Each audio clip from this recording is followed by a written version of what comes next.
संतोष देशमुख हत्येच्या निषेधार्थ आज बीडमध्ये सर्वपक्षीय मूक मोर्चा। सकाळी 11 वाजता डॉक्टर आंबेडकर चौकातून मोर्चा निघणार। मारेकऱ्यांना तात्काळ अटक करण्याची मागणी।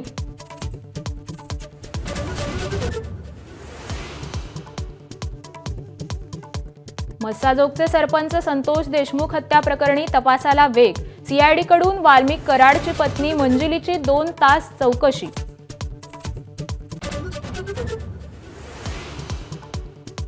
बीडमध्ये महादेव ॲपद्वारे 9 अब्जांपेक्षा जास्त किमतीचे व्यवहार।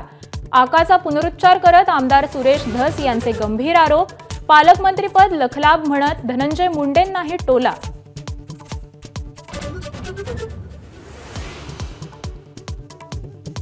मुंबईच्या घाटकोपरमध्ये भरधाव टेम्पोनं 5 ते 6 जणांना चिरडलं। एका महिलेचा दुर्दैवी मृत्यू।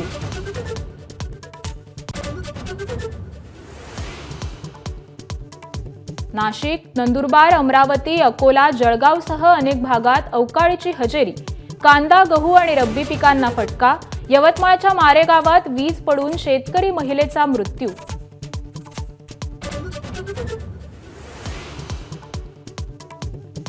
माजी पंतप्रधान मनमोहन सिंग यांच्या पार्थिवावर आज अंत्यसंस्कार। उपराष्ट्रपती, पंतप्रधानांसह दिग्गजांकडून श्रद्धांजली अर्पण। मनमोहन सिंग यांचं स्मारक बांधण्याची काँग्रेसची मागणी। एबीपी माझा, उघडा डोळे बघा नीट।